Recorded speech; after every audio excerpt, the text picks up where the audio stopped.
Good evening, everybody, and welcome to this virtual meeting of the Brierfield and Reedley Committee. Can I ask everyone to introduce themselves so we know who's who, and also can any member please declare any interest they have on any particular items on tonight's agenda? This we are required to do by law. Councillor Naeem Ashraf, Brierfield Ward Councillor and Chair. Councillor Arshad. Councillor Mohammed Arshad, Brierfield Ward Councillor. Councillor Musawwir Arshad. Councillor Musawwir Arshad, Reedley Ward Councillor. Councillor Yasir Iqbal. Councillor Yasir Iqbal, Reedley Ward Councillor. Thank you. We don't have anybody else on, I don't think. Councillor Hanif's joined us. Has Councillor McCormick joined? No, Chairman, she hasn't. Right. Not yet. No problem. So no members have any interest to declare on any of tonight's agenda? Do we have any items on tonight's agenda? No. Okay. Thank you very much. There's no questions from the public, so we'll move on to item 3, the minutes, to approve the minutes from the last area committee. Can we have someone to move them? Chair, can I do just a quick one on a public question time, please? Yes, go on, Councillor Arshad. Yeah, I mean, obviously, this time around, we've had a lot of snow has come early sort of thing. And to be honest with you, the gritting's not been all that in Brierfield, I'll be honest with you. They did the main roads just about, even Halifax Road, all that, to be honest. But in and around the whole of Brierfield, it's been really, really, really poor. But other areas, they've been on it, they've been sharp. I go out and about to different areas, and they've had a lot of snow, but you see a lot of gritters out there. But in Brierfield, we've had hardly anything. I have to... Can I come on that point? Yeah, go on, Councillor Iqbal, then I'll come in.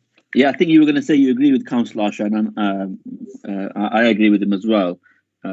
He always talks sense because it's Councillor Arshad. But, Chair, you will know that... Chair, you will know that as Brierfield Town Councillors, we have taken a lead on this point. This is an issue which has been going back and forth from here to the Policy and Resource Committee, who didn't approve the funding.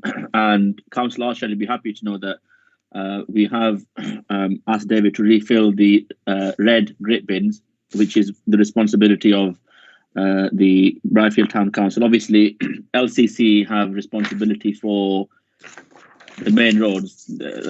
I'm not sure there's much we can do apart from sending a letter. Let's be honest, that's not going to make a difference. But hopefully, when the grit bins are now full, if we do have another period of snow, then me and you, Councillor Arshad, I'm happy to volunteer with you to grit, the areas that we live in, at least, or in and around.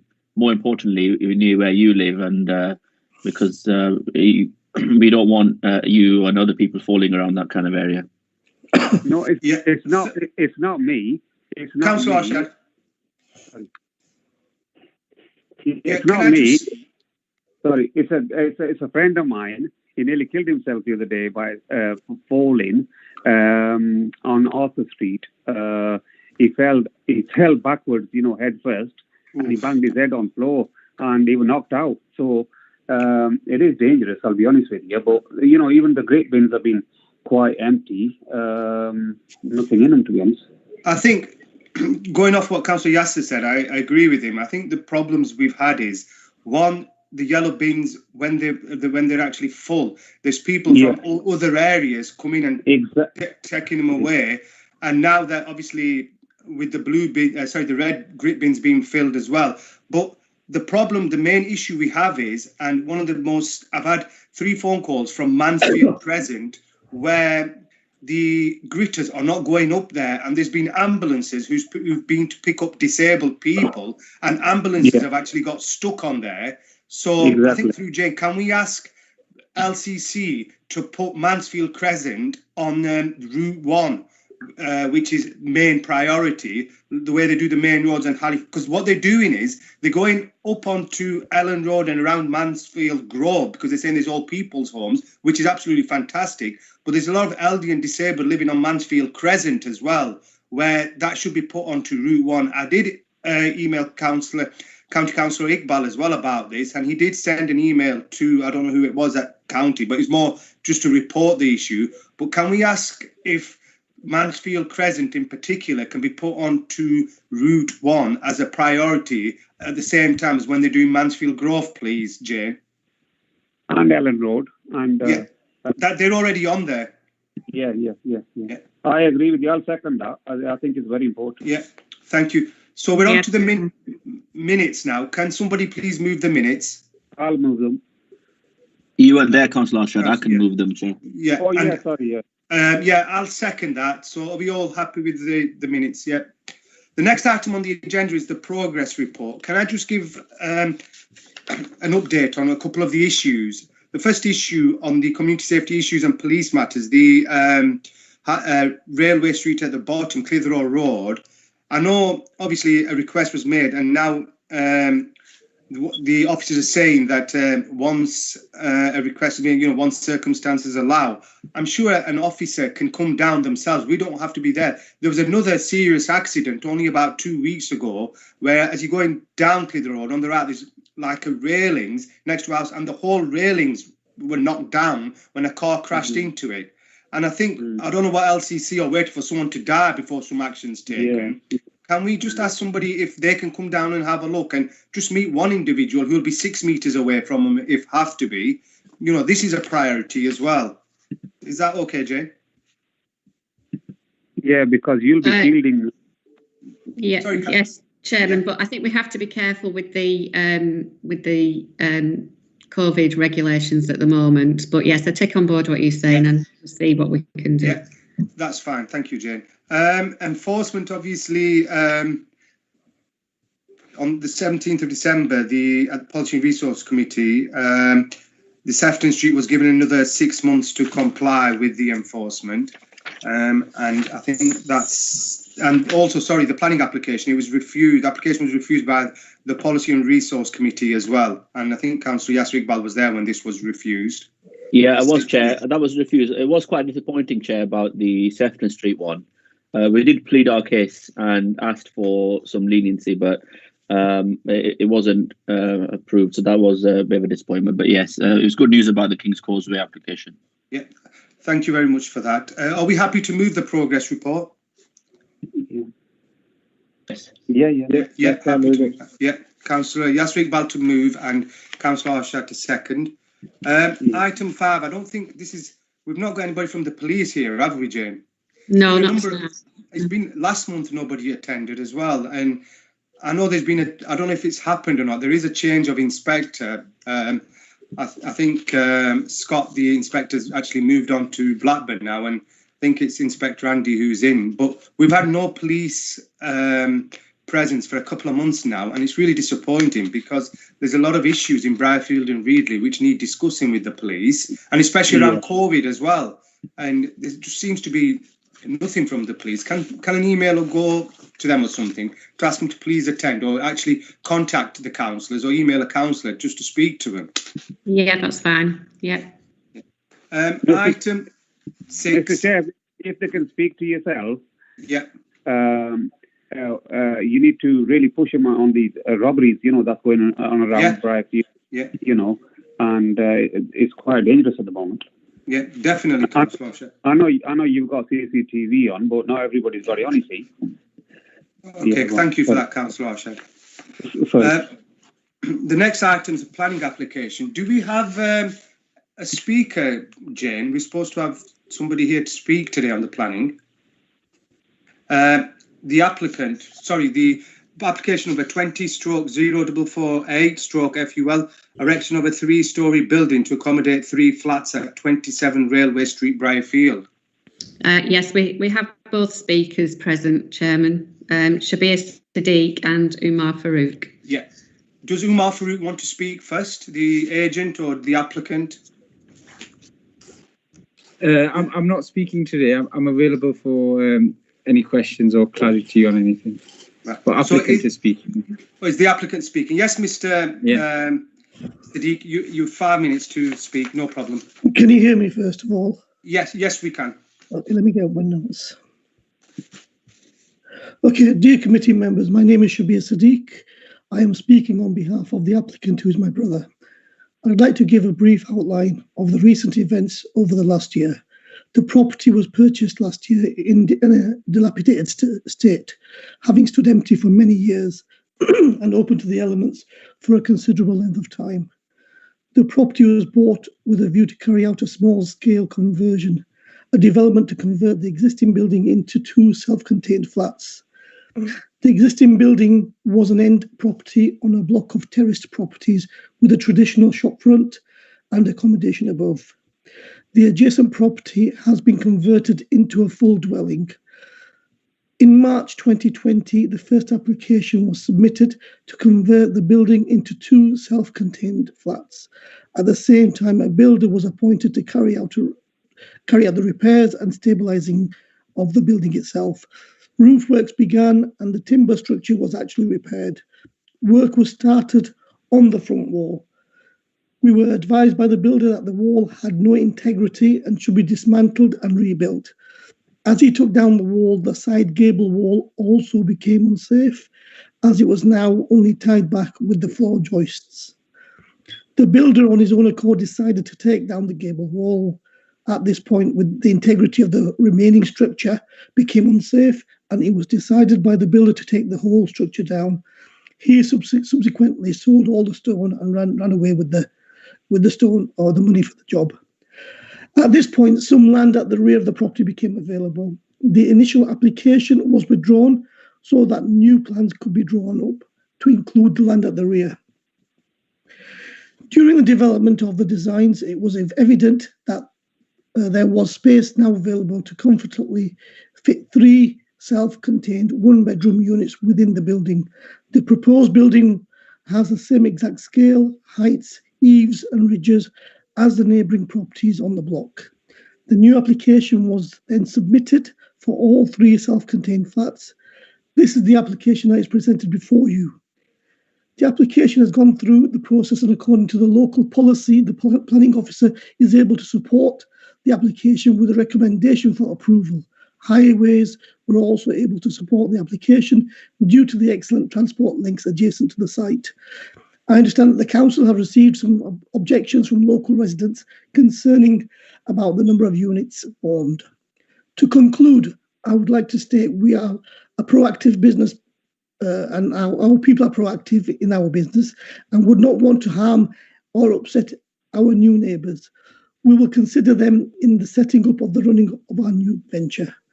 I would like to suggest that we are very keen to carry out the development immediately, and we prefer not to go to an appeal, so we can start construction as soon as possible. Finally, with the time already lost in mind, we are happy to suggest, if the committee are mindful to refuse the application, that we would be happy to convert the scheme to a 2-flat property, with the upper flat being a duplex in form. Thank you very much. Thank you for that, for Mr. Sadiq. I'll bring in Councillor Yasser Iqbal, but I'll just come in first. I totally agree with what you're saying about what actually happened at March last year. I was called by quite a number of residents saying that the whole property had just dropped without permission, etc. It was just like a bomb site, to be quite honest. And the next door neighbour, Mr. Uncle Victor, he called me in as well because his son's property was damaged really, really badly. And to be quite honest, what shocks me more is that obviously the planning officer has for 3 bedrooms, 3 flats has been approved and highways, but the amount of opposition we've had from residents is unreal, because next door you've got one house, next door to that you've got a taxi with a car park behind for the taxis, then you've got another property, then you've got the closed shop on the corner, which I don't know, that's being sold as well, and you're on a main road, one of the most dangerous roads in Brierfield, going down Railway Street. And me personally, obviously I'll let Councillor Iqbal speak, and then I'll obviously come in and if the sorry, Councillor Ashad, one moment. Sorry, Councillor Ashad, I'll bring you in a minute. I'll bring in Councillor Yasser Iqbal first. Thank you, Chair. Can I just agree with what you've said, Chair? I've been contacted by a few residents that live around there, and there are some issues. Now, what was interesting, Chair, was the applicant's speaker who said that they are would change if we were minded to refuse to a 2-flat property. Now, in its current state, for all the reasons that you've given, Chair, I would be in principle against it. But in respect of the 2-flat property, have we got any, might be a question for Catherine, have we received any amended plans or anything through you, Chair, if I can ask Catherine? Through you, Chair, no, we haven't received any amended plans, but I will come back in with some comments once members have spoken with obviously our views and the perspectives that members need to take into account. Yeah.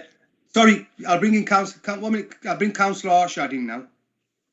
Mr. Chair, obviously, I've got a couple of points on this one. The first one, obviously, is if it's a 3-bedroom flat, it's going to obviously create more parking. And at the front of the Clitheroe Road, Railway Street end, there's double yellow lines. Yeah, where do these? Where do they? Are they going to park the cars? The people who are going to live there. That's one, and it's already crowded that area. And I'm not sure whether we can accommodate three flats on there, to be honest with you. So obviously we've got to let Catherine speak on this. Then can I come back on? Yeah, of course you can. Can I just bring Councillor Masawa? Do you want to say anything? Chair, yeah, just wanted to ask the developer, really. I mean, he was quick to say that if this is rejected tonight, he would be prepared to consider a 2-story flat or 2 flats to accommodate. Would he be willing to do that right off the bat, or do we need to get this rejected before he considers that? Because if that is an option, then certainly alleviates some of the problems, doesn't it? Yeah, I totally agree with what you're saying, Councillor Masawa Arshad. I'll just bring in Catherine first, and then obviously she can give us the view if it was like that the 3 flats would be refused or whatever. Would they have? Obviously, I think they'll have to bring amended plans in for Catherine to have a look before anything can happen. Yeah, so I'll bring Catherine in first. Thank you, Chair. Just to go over the couple of points that was raised. Obviously, we are recommending this for approval. I know the building that was there has been demolished, but we do have to take into account what was there previously. And I have to say, you cannot get a more sustainable location than this one. You're immediately adjacent to the train station, the bus routes, it's walking distance to the town centre. So we would not require parking for this type of development. It was previously a commercial property, which could also have a flat above. So you're looking at the difference here of one bedroom flat against a commercial property and then 1 additional unit. So on that basis, if members were minded to refuse it on parking, we would be referring this to P&R committee, because we have approved lots of other developments within town centres with no parking that were also previous commercial uses. In terms of what members can consider, they can only consider what has been submitted before them, which is for 3 1-bedroom units. So that is the basis that we will have to take the decision on. So it's not reasonable to ask the applicant to revise that at the meeting. In our view, the proposal is acceptable, and that will be our recommendation. But it's not just sorry, Catherine, it's not just parking, it's the surrounding area. You've got a taxi base at the back, they park their cars there. So if it's a 3-bedroom flat, you have a couple in each flat and they've got cars. Where are they supposed to park? Or is there not overcrowding or anything in the area, that particular spot? No, through you, Chair, it's not a major development. It's a sustainable location. If people do choose to have cars, they will find somewhere to park them. I know there is restrictions to the front, but there is parking. They can't park at the back as well, though, because no, there is parking. No, and they will take on those properties knowing that there is no parking associated with them. But to refuse it on terms of parking, when, as I said previously, there was a commercial premises there, with potentially a 1-2 bedroom flat above it, we have to be reasonable and look at what the fallback position is on that. The difference between 2 1-bedroom flats and 3 is minimal. So I think if members are saying they'll be prepared to accept 2 1-bedroom flats, but not 3, what is the difference in that members are considering would impact on that area, which is a mixed commercial area? I agree. There's commercial businesses there, but that is what you get in the town centre, and that is why you don't always require parking within town centres, because you've got the bus routes and the train immediately adjacent to it. So I think at appeal, we will be at risk of costs on that. So we would refer it to P&R on that basis. Councillor Arshad? Yeah, my other question is, obviously the entrance and exit to where the cars or emergency vehicles or whatever they go in and out from, because every time you see it, there's a lot of cars blocking the route to the end property anyway. Obviously, there's a taxi base there. There's a couple of other properties there. Residential property next door as well. Residential property next door as well. And it's not just car parking, because then what will happen is the people who live in there, they're going to be parking in other spots because they'll be easily accessible. I mean, the taxi base, I think they've got 7 or 8 cars there. And then there's the other properties there as well. So I don't know. I think if possibly I might have a look at consider the two flat situation, but at this moment in time, I would move refusal, to be honest. So we've got Councillor Arshad to move refusal. Do we have a seconder to refuse? I'll second that, Chair. Is that Councillor Yasser Iqbal? Yeah. Yeah. Councillor Musawwar Arshad? Yeah, thank you, Chair. I mean, I think if it does get refused tonight, we are going to probably be up against P&R taking a decision most likely in our favour, given the circumstances, if the explanation is provided to them. So yeah, I would agree with it and refuse. Yeah, and I'm happy to refuse as well. So we've got a unanimous refusal on this, not to approve this application. Mr. Shabba, this now will go to the Policy and Resource Committee. Do we know what date, Catherine? Sorry, Jane.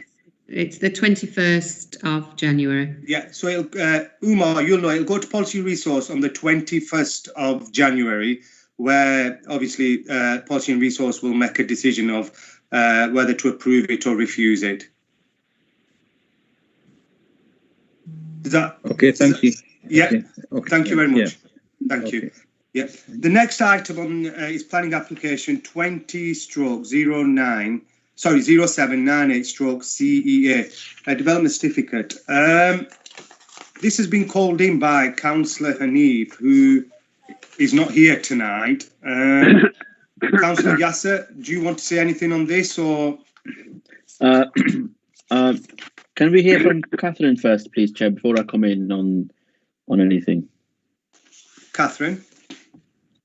Yes, through you, Chair. We've no update on this one, but as members will be aware, it is not a planning application, so we're not looking at the planning merits of the scheme.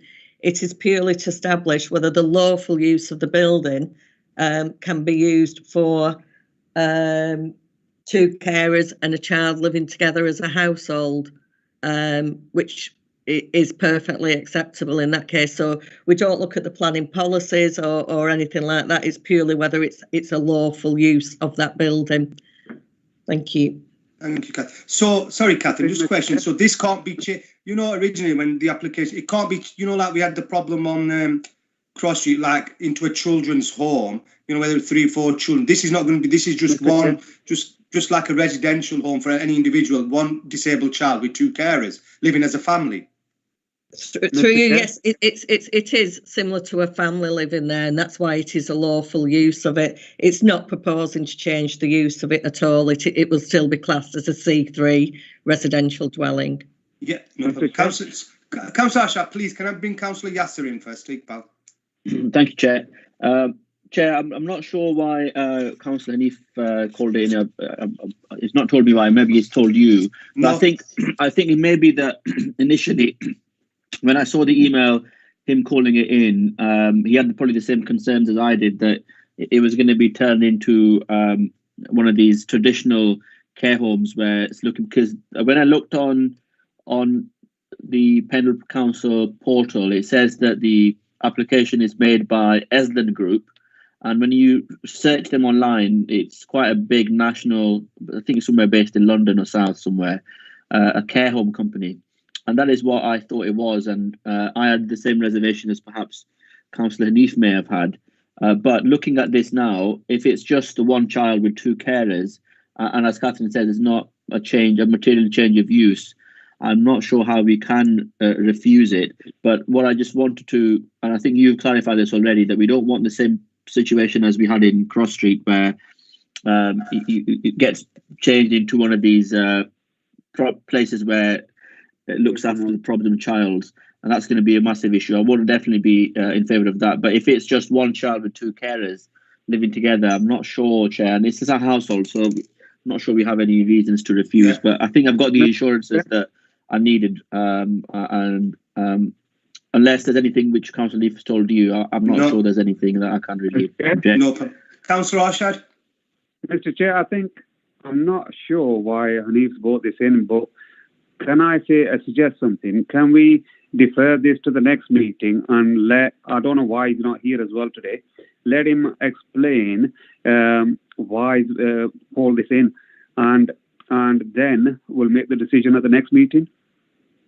Councillor Musawa? Chair, sorry about that. Yes, I'm quite happy to go along with the decision to approve it tonight, to be honest with you. Like I said, I had some concerns, but having heard Councillor Yasser Iqbal, those seem to be alleviated, so that's fine. I'm happy to approve it tonight if there is a motion to set it up. Catherine, sorry, it's just a quick question for you. Yes, does it have any effect if we defer for a month, or does it need... Through you, Chair, I did just want to clarify. I know it says two carers and a child. Just if members do approve, provided they're living together as a family, there can be more children and more adults. It's the same as any other residential property, if you will. The maximum is sort of 6 people living together as a family. And it is quite common for companies such as this to buy residential properties to use for this specific purpose. And what they do to cover themselves is require a certificate of lawfulness from the council. So we have dealt over the years with quite a few of these, and we've not had any issues resulting from them. It's to cover themselves that they don't need planning permission for it, is why they apply for them. Right. Councillor Yasser Iqbal, can I suggest something? If obviously it's entirely up to you guys as well, if we defer this till next month. Yeah, I think Councillor Mohammed Arshad is probably right. That there might be a reason. We're not sure why he's not contacted anybody. And it might be better if we do just defer, to see. It might be something else that one of the residents. To be fair, none of the residents have contacted me either. It might be one of the residents have. So I think if there's no issue, there's no urgency in it, it might be better if we do just defer. Through you, Chair, we should determine it within the 8-week period, which is the 28th of January. And as I say, you can't consider any planning issues. So there isn't anything that anybody can raise. It is purely whether it's a lawful use. So I would say we should make a decision on it tonight so we can get the certificate granted. It's not a planning permission. We're not issuing a planning. It is purely a certificate of lawfulness. So if we don't issue the certificate of lawfulness, I'm just asking, what would happen then? What happens if we refuse it? If you refuse it, it will go to P&R committee because it is not a planning, right, and that's what I'm saying. if you defer it, there's no discussion on it really, because it's not the planning merits of a scheme. It's purely whether that is its lawful use, and it is. Yeah, I know. The only reason why I said defer it is because nobody knows where an EF is the one who's called it in, and B, if he's got something on this property, he's got to say something on this place. I know it's only a certificate of lawful development, but that's more or less giving them the planning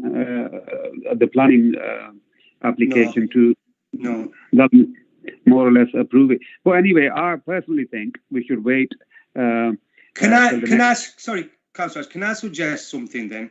Can we not defer it? Can we delegate it to myself as the chair to speak to Councillor Hanif in the next few days, and then if colleagues are happy with that, to delegate it for me to... We can issue it. Yeah, then we can issue it, because it's a few more days, and then another. What are we on today? The 6th, 7th. By the 10th or the 11th, we can. Obviously, is that okay, colleagues? That's fine. Yeah. Are we happy to move that? So, Councillor Arshad moving it. Councillor Iqbal and Councillor Masawa, are you happy to second it? Yeah. Is that okay, Catherine? Yeah. That's better. At least we can issue the decision in time if there's no issues. Thank you. That's fine. Thank you very much for that. We've no planning of appeals. Item 7, enforcement. There's nothing on the enforcement. Obviously, it's just the Sefton Street one, and that's it on that. Item 8, there's no capital programme. Item 9, reopening of Brierfield town centres. It's just whatever's on the agenda, but I'm waiting for someone to contact me to agree the areas where we're going to put these sanitisers to see if they are a success. Item 10 is environmental blight. If any councillors see anything, they need to contact Tricia Wilson or Julie Whitaker to obviously give them a brief description and tell them where the site is and the problem. There's no... Item 11, no Brierfield Town Centre premises improvement grants. Item 12, no problem sites. I think Councillor Arshad's looking. Councillor Arshad's asking for your attention, Mr. Chairman. Councillor Arshad. Chair, going back to number 10, I've been trying to get your attention, but obviously you're in a rush today. I'm sorry. Environmental blight in and around the community centre area, even community centre, the car park, and around the streets. Honestly, it's absolutely ridiculous. People are throwing mattresses, beds, fridges, fridge freezers everywhere. Your intention, Councillor Arshad, that's why I said, if you read it, it says, if you have any issues, please contact Tricia Wilson or Julie Whitaker and give them the areas and everything, and they will put it on the problem sites. No, but is there any way the council can write a letter to these residents or whatever and say to them, please stop it? You know, it's filthy and it's ridiculous, honest to God. It's awful. They're just dumping their crap, whatever they don't need, middle of streets, and they expect the council to take them. You know, at the end of the day, they should be paying or removing these items of bulky waste themselves. You know, it's free. Councillor Arshad, you need to tell the residents around there, obviously, because it's free for bulky items now, mattresses, everything. You just ring the council up and they come and pick it up. But if we can say whatever we want to them, but it doesn't sink in. It doesn't. You know, it's ridiculous. Our back of our street, you know, Chapel Street, there was a double bed with a drawer, and it was just. It was just dumped there. Are you sure? Sorry, Councillor, but are you sure? Because I know you're having building work doing. Are you sure it wasn't yours? No, actually, I got escaped 3 times. So you know, I've got my bills to prove it. If you want to see them, I'll post them to your house later on. So I drove down Chapel Street to the community centre, and there was a bloody double mattress outside the community centre. So it's ridiculous. I think what we can do is, Councillor Arshad, we can ask David Walker just to, when obviously we can't at the moment with the coronavirus restriction, is just to get one of the officers just to post letters in and that surrounding area saying, please, give them details and everything. I know it's been done previously. That'll be brilliant, honestly. Yeah. Jane, is that okay? I was just going to say it's not necessarily the residents in that area who are dumping. So we need to be careful with this, because if we are accusing people of doing something, it's not them. I think if we refer it to Tricia and Julie Whittaker, and then maybe it goes to David Walker afterwards, we'll see what happens. Another thing is, I know if we can ask the community centre, they do have CCTV out there as well. Yeah. Okay, that's fine. Item 14 is confirmation of a TPO. Chairman. Sorry, Sorry. You need item 13. You need to exclude public and press. Oh, sorry, yeah. Item 13, exclusion of the public and press. And then just give me a minute if you agree to that. Are we okay with that, colleagues? Just the exclusion of the public and press now. Yeah. Okay, if you could just bear with us 1 second.